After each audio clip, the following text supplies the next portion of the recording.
For the past 4 days, I have been navigating outside Chongqing without access to Alipay or WeChat Pay. I have to rely on only the 300 Singapore dollars worth of Chinese yuan that I brought along. Now, with 2 more nights to go, and now in the mega city of Chongqing, my cash is running dangerously low. That means it's time to get creative and frugal. In this episode, I will run through some of the amazing spots in Chongqing that charges $0 for entry. $0. Well, almost.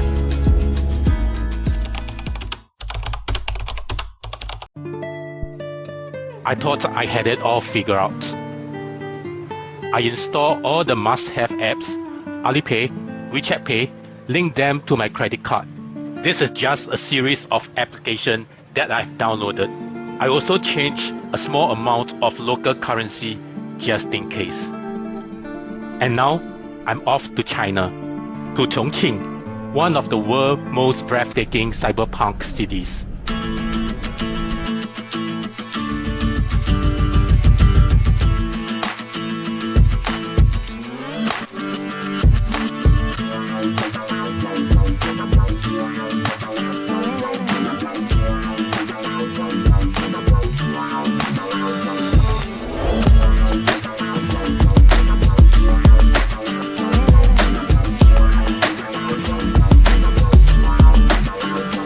But despite my careful planning, none of my e-wallets work.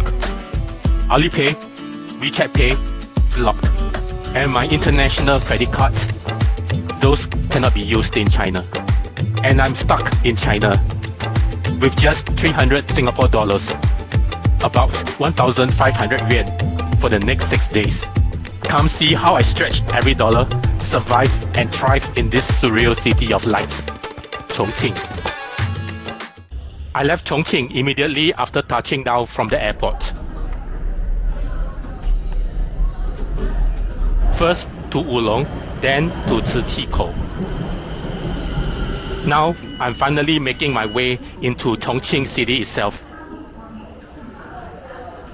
where I will spend my last few days before flying home. But first thing first, check-in time. If there's one thing I've learned during my stay in Wulong, that's that hotel in China can be found in most unexpected places. From residential apartment blocks to the entire floor inside office building. And my hostel in Chongqing, no exception. 这里是前台吗？好。 My hostel, 何夜 Youth Hostel, is located on the 8th floor of an office building. 好的，谢了。 This stylish hostel is a hidden gem right in the heart of Chongqing Old City. For budget travelers who wants to be centrally located without breaking the bank, this place is ideal.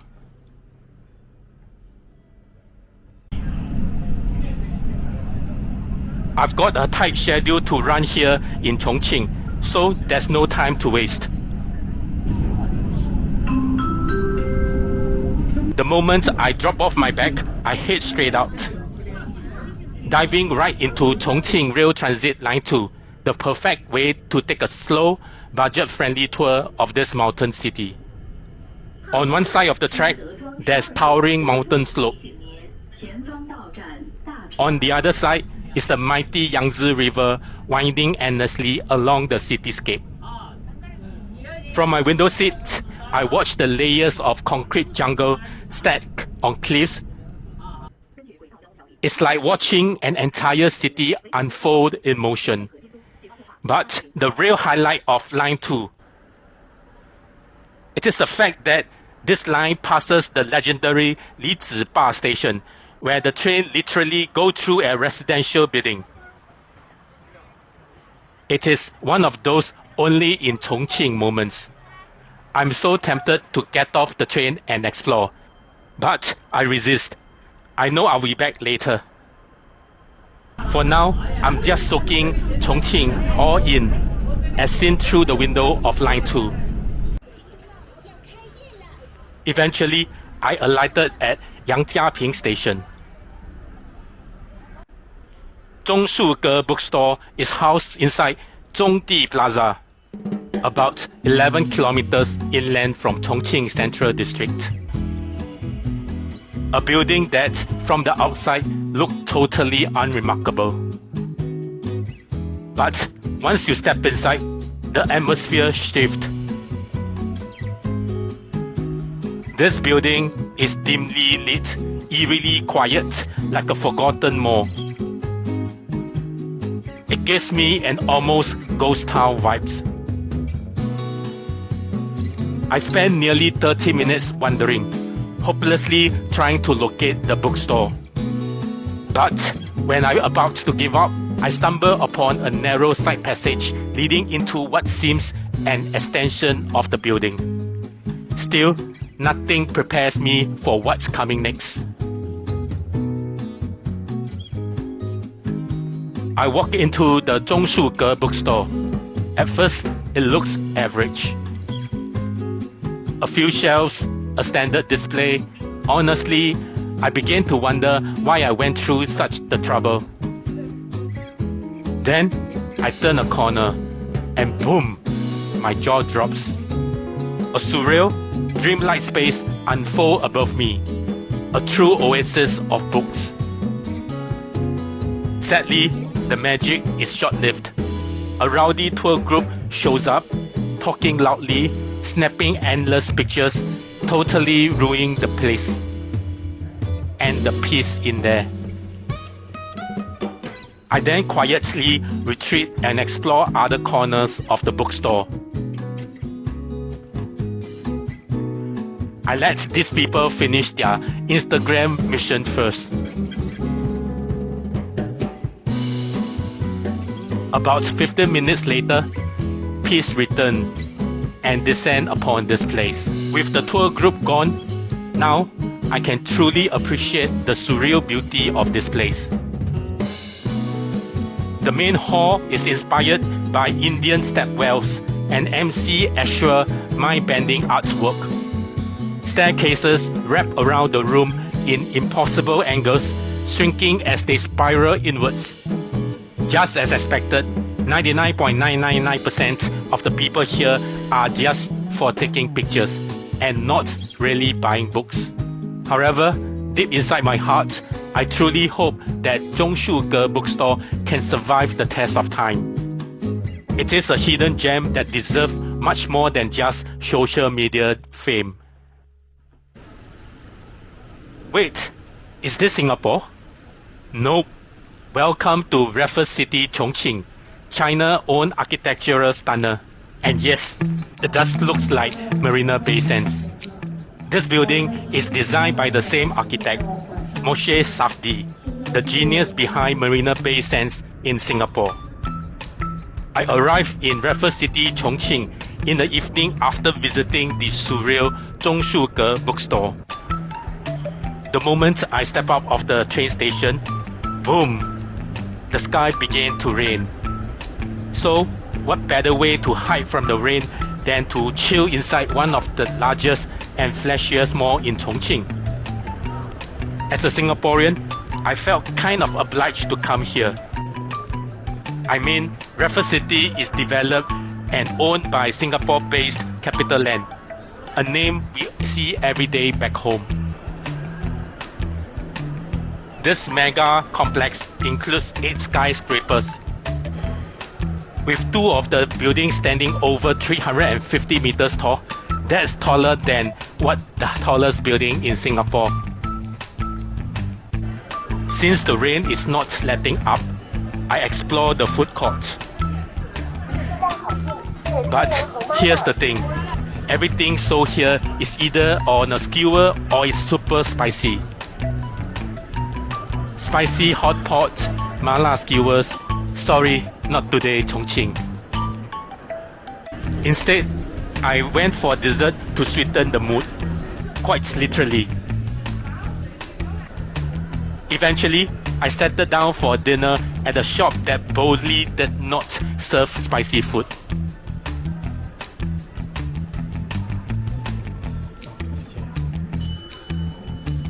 I found a place selling herbal soup noodle, and wow, it hits the spot.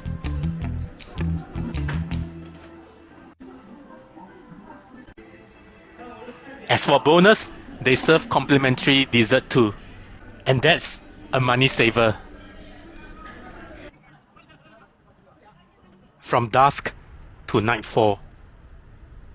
All because of one mission, to catch that iconic river scene at Chaotianmen.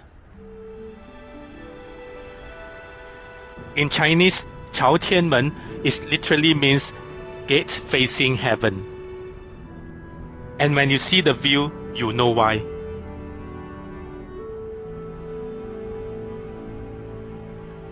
Where I'm standing now is the dramatic tip of the Chongqing Peninsula. This is where the mighty Yangtze River and the Jialing River collide in a powerful embrace. I could not just wait inside the mall forever. The moment the downpour comes to a slight drizzle, I make a break for it. Sure, today might not be the perfect clear sky postcard shot. But hey, this misty, moody vibe totally fits Chongqing dramatic personality.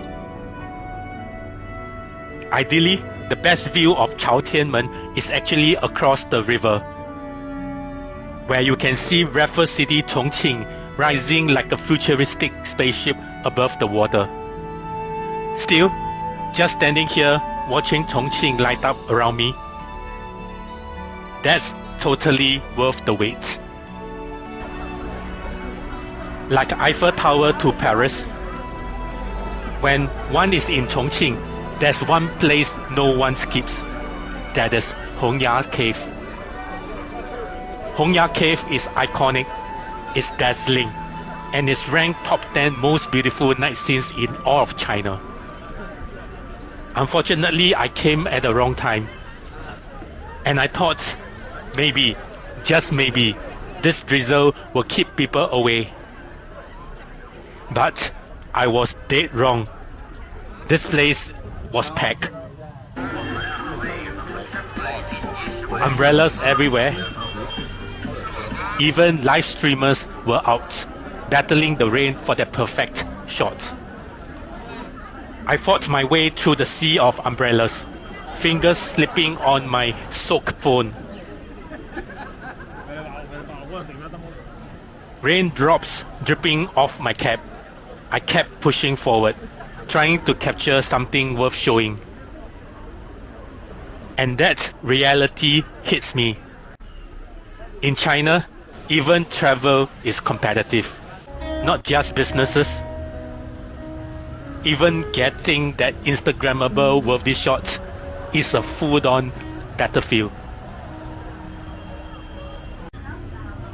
On my way back to the hostel, I passed by Jiefangbei. Jiefangbei is a landmark in Chongqing, but I'm very sure that I will be back tomorrow.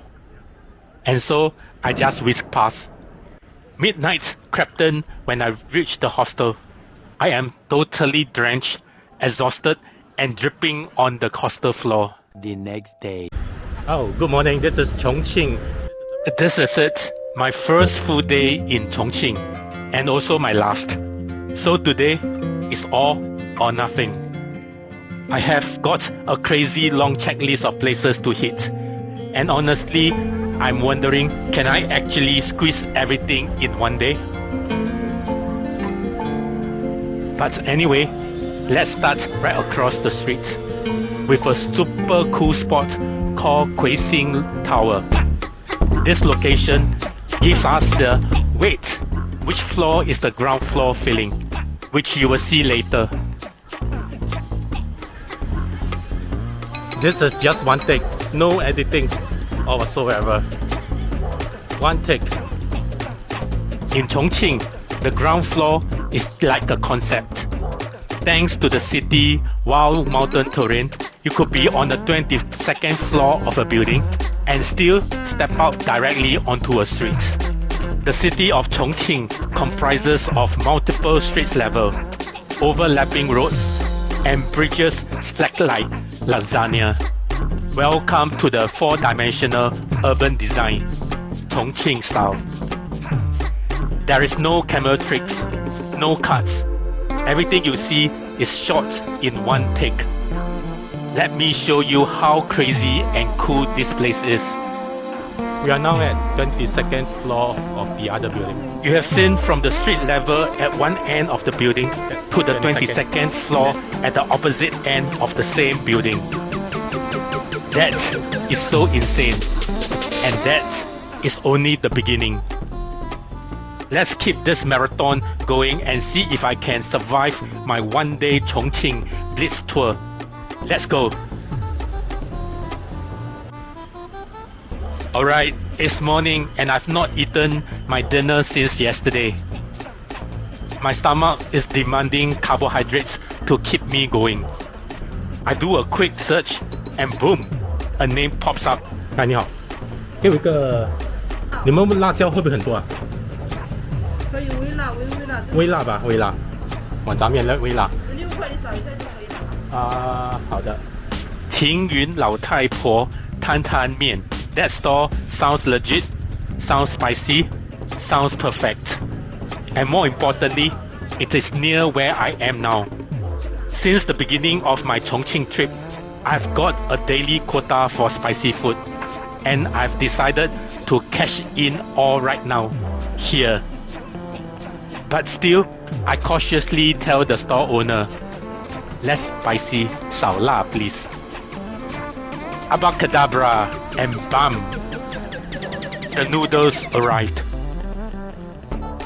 And just look at that bowl. Red, fragrant, and menacing. Seeing from my face, you already know it is seriously spicy. They basically use mala hot pot soup as the broth. It burns, but it's so good. This is the classic love-hate relationship. One mouthful of pain, the next mouthful, happiness. That's because that's what you do when you meet a good bowl of noodle in Chongqing. Welcome now to the beating heart of Chongqing, Jiefangbei Pedestrian Street. I actually walked past here last night, but now I'm back to see it in full daylight glory. And wow, it's a whole lot of different vibe. Think of this place as Chongqing's very own Times Square. Neon lights, giant mall, endless food store, bustling energy, and of course, crowds. At the very center of this square stands something iconic. The People's Liberation Monument. At 27.5 meters tall, it might look small now, but back in 1947, that was actually the tallest building in Chongqing. But this humble tower still stands tall as a piece of history. And right nearby, oh hey, that's the Apple Store. Modern, sleek, and full of tech goodness. Step inside and you will find not just gadgets, but also workshop and that trusty Genius Bar. Oh look, and what have I spotted? A MAO TAI ice cream store. Yes, you heard that right. MAO TAI, Chinese legendary liquor brand, now in ice cream form. I was so tempted to try it. But then, I remember my 50 Singapore dollars per day budget, and thinking that one scoop of ice cream easily cost me 30% of my daily expenditure. With that thought, oh well, maybe next time. Jiefangbei is a shopper's paradise, with everything from international luxury brand to local boutiques. Whether you are here for fashion, food, or just a little retail therapy, this place has got it all. If you're hungry in Chongqing and don't know where to start, this is the place. Welcome to Bayi Haochi Street. Tucked right in the heart of the city, this spot is a foodie's heaven packed into one bustling building.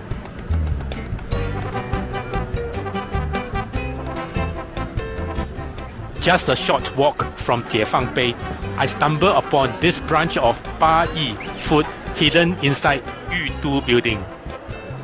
From the outside, it looks pretty ordinary blink, and you might have missed it. But inside is a food maze. The typical Chongqing food, like the skewers, barbecue, mala, everything you can think of is inside this building. The air here is thick with the smell of chili oil, garlic, and pure temptation. The local loves it. Tourists flock here. It's loud, it's messy, it's spicy, and it's authentic Chongqing. Need a break from the heat? Grab a cold drink or a sweet dessert from one of these stores to cool your tongue and keep going. You will find all the representative Chongqing food all under one roof. And that's Bayi Food Street. Located just across the street from Bayi Haochi Food Street lies a place that tells a very different story now.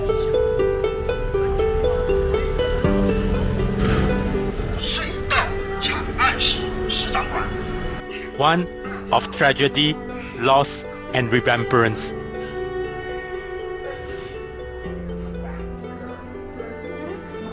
This is the June 5th Tunnel Massacre Site, also known as 6.5隧道惨案遗址. It marks one of the darkest days during the Chongqing bombing campaign of the World War II. On June 5, 1941, during a brutal air raid by the Japanese forces, over 2,500 civilians fled into an air raid shelter in what was supposed to be a safe space. But a lack of ventilation and the relentless bombardment caused many of them to suffocate to death inside. This shelter turns into a tomb. If you are in Chongqing, take a moment to visit the site. It is not flashy or crowded, but it is powerful, and it tells a story the world should not forget. A few blocks from June 5th Tunnel Massacre Site, I come across 18T Traditional District. 18T literally means 18 stairs, and yes, you guessed it. It is all about steep stone staircase sneaking through old alleyways. This place used to be a maze of residential home, street vendor, and hillside life. 18T, the site here, once almost lost to urban redevelopment. But today, 18T has been lovingly revived. Walking through the streets here is like stepping into an old Chongqing photo album. Stone-paved walkways, rustic balconies, and traditional tea house that spill right onto the steps. Just when I thought 18T was all about charming alleyways and nostalgic Chongqing vibes, I stumbled upon something underground. It's part of the district wartime history and a tribute to how people survived during air raids in old Chongqing. These underground shelters once provided refuge during the World War II bombing. Some sections of the tunnel have been preserved and turned into mini exhibits, a reminder that this beautiful district wasn't always peaceful. And then, as I exit back into the colorful restored alleys of 18T, the contrast between survival and revival hits me hard. Chongqing is built on layers, quite literally.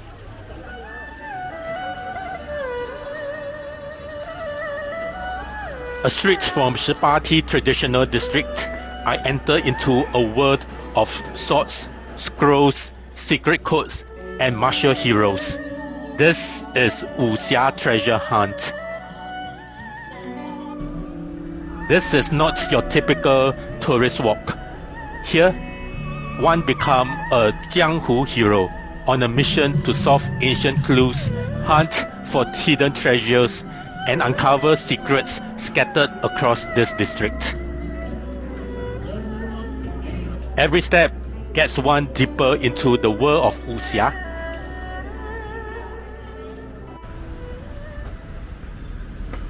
And yet, just a few blocks from the vibrant buzz of Wuxia Treasure Hunt Street and Shibati Traditional District, I'm here at Bai Xiang Street Traditional District. This place, it wants to be the old school Chongqing, a portal to the past Chongqing.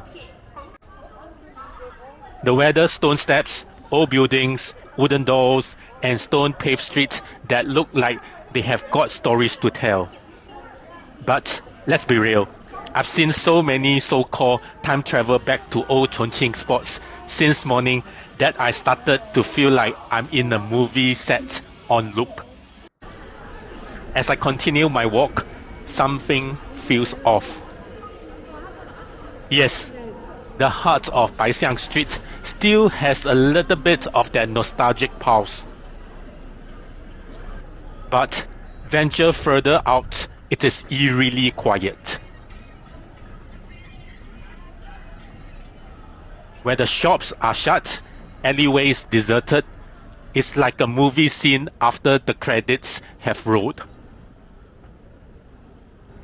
Nevertheless, if you are still out for static photography, Bai Xiang Street's traditional district offer a quieter, old district showcases traditional buildings and stone-paved paths and peaceful courtyard. Still walking along the Bai Xiang district, well, to be honest, I'm feeling a little jaded. That's from seeing so much of Chongqing so-called restored old architecture since this morning. I'm starting to feel a little saturated. I needed a change of scenery, and right ahead of me is something that might just shake things up. Welcome to Bai Xiang Ju residence. Unlike all the places that I've seen so far, this is a living residential complex that feels alive. With local residents coming in and out, and curious tourists like me wandering through the maze-like corridors. I did a quick search of this history, and it turns out that this complex is made up of 6 interconnected buildings, each about 20 to 24 stories high. And the most fascinating part, there are no elevators or lift. Instead, the entire design cleverly used the natural shape of Chongqing terrain, with different entrances at different levels. Let's explore. The lower level feels like neighborhood unto themselves, lined with small shops, mom and pop eateries, and little cafe that are just starting to sprout out. There is no Starbucks here, thank goodness. I am seeing lots of photographers here, pros or amateur, trying to capture the perfect IG shot with the gritty charm of this aging apartment in the background. But here's the real magic. Look up, and there it is. The Yangtze River cable car passing by at nearly eye level.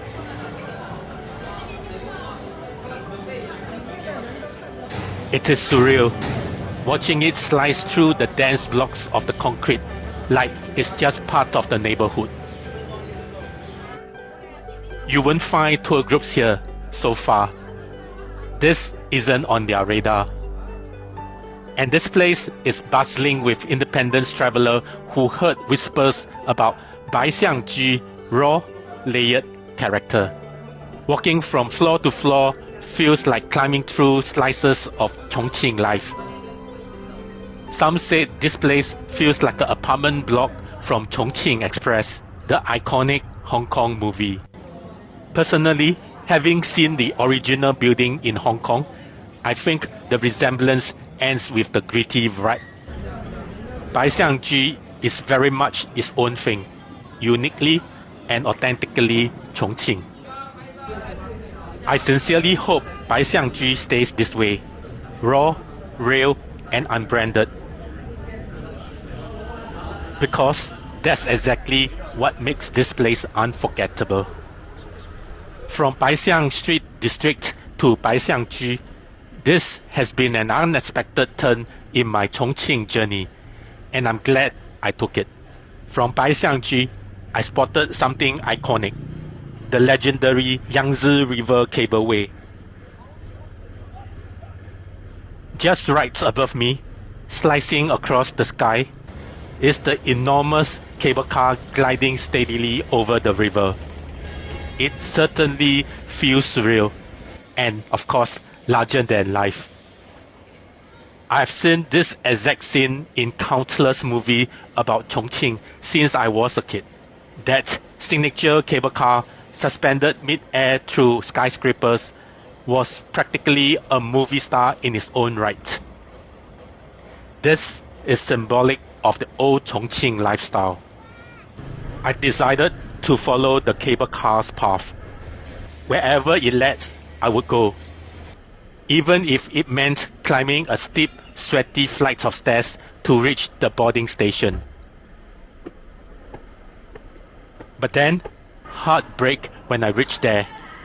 The queue to the cable car is overwhelming.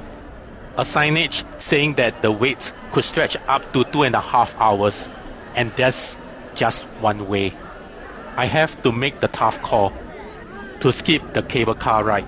It is my biggest regret of this trip. So close yet so far. After leaving Yangtze River Cableway behind, I am now at Lianglukou metro station. Here lies another Chongqing wonder, the Lianglukou Crown Grand Escalator. But first, let me drop 2 Chinese yuan into the box first, as admission prices as you call it. What you're seeing isn't just any escalator. This escalator is the longest escalator in China and one of the longest in Asia. A jaw-dropping 112 meters in length and rising a steep incline through the mountain. To me, this isn't just transport. It is practically an amusement ride. This escalator connects 2 metro stations, the Line 1 Lianglukou and the Line 3 metro of Chongqing Railway Station. Through this surreal, time travel-like tunnel. The moment I step in, I felt like I'm being slowly pulled into Chongqing mysterious underground world. The tunnel walls, dim lighting, and the sheer incline, it all felt so cinematic. You don't just ride this escalator, you experience it. Just a short walk from the Crown Grand Escalator, I found myself stepping into another world, the Lianglukou residential blocks. This is the true soul of old Chongqing, a maze of stairways, concrete corridors, and layer homes stacked into the hill like Lego blocks. People call Chongqing a mountain city, and it's the place like this that shows you why. Here, every staircase feels like a street, and every landing opens to a new story. The pace is slower here. You see life as it has been for decades. This area reflects everyday Chongqing life. From the residential streets of Lianglukou, I began a slow uphill journey. It takes about 45 minutes on foot. I won't lie, there were moments that I almost turned back, The sweat, the heat, the mountains, and the uncertainty of whether I am able to reach my destination. All this made me wonder if it's worth it. But finally, I arrived. Tucked high in the hills of central Chongqing is a place where time feels like it almost stands still and yet move forward at the same time. Welcome to Erling Second Factory. Erling Second Factory was once a state-owned printing factory from the 1950s. This site has been reimagined into a vibrant cultural and creative park. Its communist-era architecture is still intact,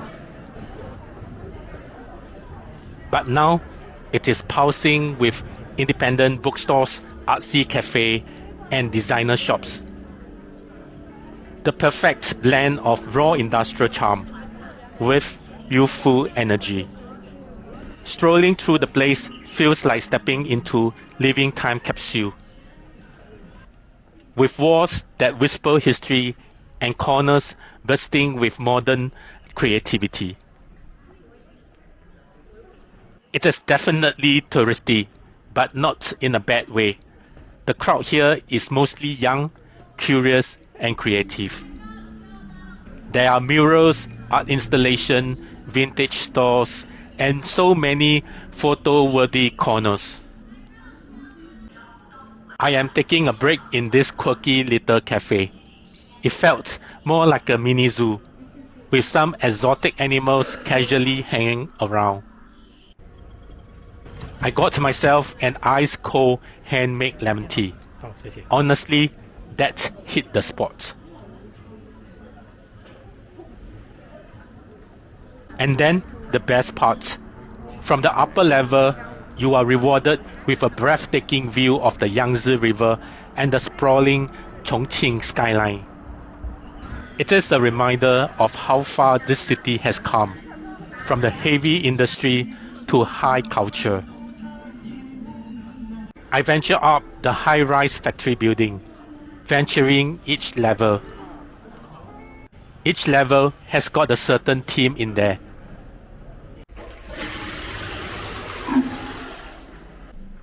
And there are just so much to feast on the eyes.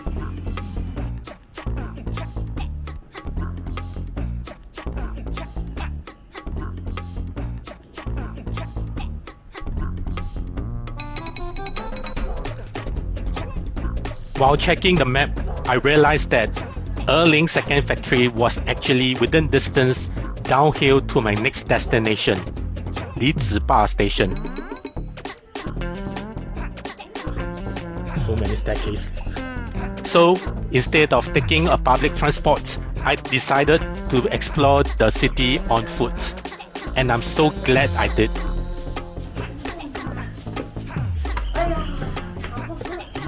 What started as a simple stairway walk turned into a charming journey through an old Chongqing neighborhood full of unexpected surprises.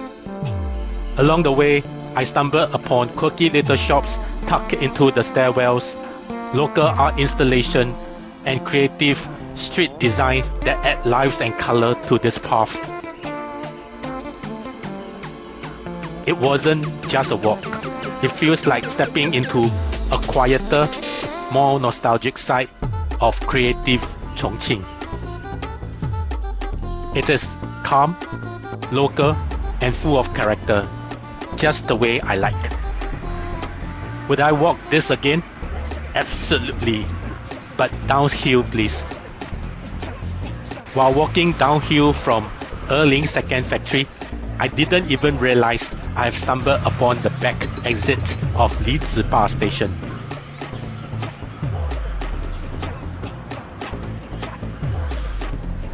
Now, if you ever Google Chongqing viral train, you have probably seen this jaw-dropping clip of a monorail zipping right into an apartment building. This is Liziba.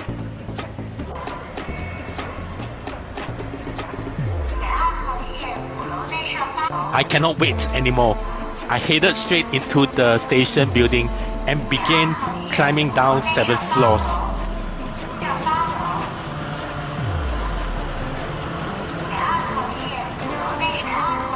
Yes, Liziba station is actually tucked inside a high-rise building.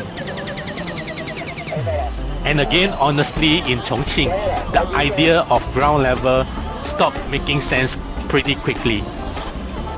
This city is a vertical madness. There is already a crowd camped out, phone ready. Apparently, there's always a crowd here. And here it is, the iconic Chongqing scene. The monorail zooming straight through an apartment block. From a distance, it looks like the train just disappeared into the building. People cheered, filmed, and snapped pictures as it glides in and out like magic. I've never seen anything like this anywhere in this world. There's even a dedicated viewing platform nearby, perfect for catching the train as it bursts through and vanishes into the building structure. And the vibe here is electric. Mobile hawkers selling snacks, street buskers performing. It's a full-on festival atmosphere right here in the heart of the city.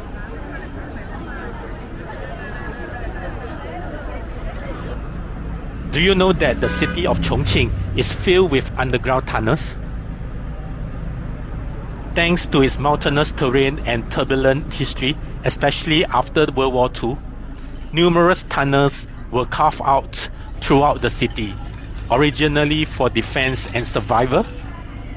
But now, many of these are repurposed into something else. I visited 2 tunnel museums before, and here's another you should not miss that is just next to Liziba train station. This tunnel is a little different. The entrance is charming, lined with wind chimes, each inscribed with handwritten wishes and blessings from visitors. As I walk further deep inside, it transforms into a lively underground street, complete with food stalls, souvenir stores, and yes, you guessed it, Chongqing hot pot, the city national dish. Personally, I find this tunnel a little bit too commercialized. It didn't have the same raw historical feel as the other tunnels I visited. Instead of hot pot, I decided to chill at the dessert store right below the Liziba building. And the owner is kind enough to let me charge my devices. I stay at the dessert store until all my gears are fully powered up. As night falls, I leave the dessert store behind and head to my final stop for the evening. And the perfect way to wrap my time at Liziba station? Definitely by boarding a train from Liziba through the iconic apartment block, of course.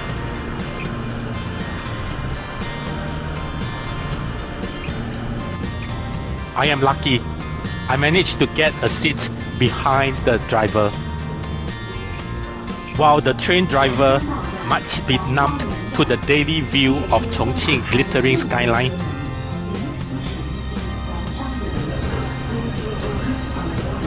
I am completely mesmerized. This same Line 2 train takes me straight into Chaotianmen station, which is just a few stops away. It is amazing how compact central Chongqing is. Everything is so connected, yet packed with characters. Last night, I was at Hongya Cave, but it was raining heavily, so I didn't manage to capture much footage. Today, I'm back again, and this time, I'm going to show you how to get the iconic view Hongya Cave from above. The picture that you always seen on social media. That famous angle of Hongya Cave is actually taken from the Tianshimen Jialing River Bridge. This bridge is a bright red cable-stayed bridge offering one of the best skyline of Chongqing. So, how do I reach the bridge? Now, don't take the escalator down like most people. Instead, look for what seems like an underground car park entrance. Vehicles use the main road and the pedestrian use the sidewalk. After some trial and error and following a few confused groups, I finally make it onto the Tianshimen Jialing River Bridge. Standing on this bridge, I am totally thrilled and felt accomplished. The beginning of this bridge is covered, probably to stop people from crowding near the start. So I walked further along to get an unobstructed view of Hongya Cave. And wow, what a view! I can also see the illuminated boats gliding across the river, with the golden lights of Hongya Cave shining against the dark cliff. Along the bridge, I find street food hawker, souvenir stores, and even buskers performing.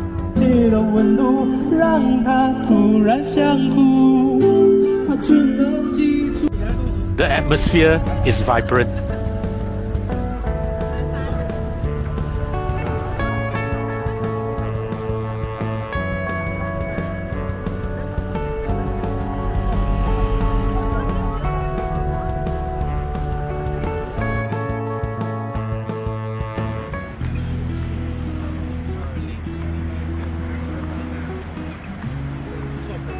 And walking, I didn't even realize I had walked across the entire bridge. On the other side, it felt like stepping into a semi-abandoned wasteland with a few unfinished buildings and open mud flats. And yet, surprisingly, people are allowed to walk along the mud flat. Just be careful if it's raining or the tide is rising. Chongqing sparkles like a jewel under the night sky. From here, I capture a stunning full frontal view of Hongya Cave using my telescopic lens. This might be the last image I will take of this city. After that, I take the metro back to my hostel to pick up my luggage, which I have stored for the day. Goodbye, Chongqing. Tonight, I am staying in a simple hostel opposite the airport.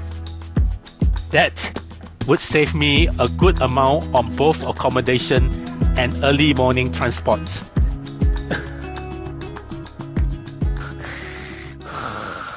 The next morning, I set my alarm at 5:30 a.m. and just walk across to the Chongqing International Airport by foot. As I leave, I'm reminded that Chongqing turns out better than I have expected. It is not about the sights, it's the old school charm, the dramatic landscape, and the mix of chaos and beauty. Oh, and I have kept the entire trip within a tight 300 Singapore dollar budget. Thanks to some forced creativity, after my Alipay and WeChat Pay didn't work, so I rely purely on cash. A little inconvenient, yes, but also a small victory for me. If you have been enjoying this China series so far, please give this video a thumbs up and leave a comment. It really helps a small creator like me to grow. And if you are new here, do not forget to subscribe for more travel adventure. I will see you in the next city. And bye for now from Chongqing.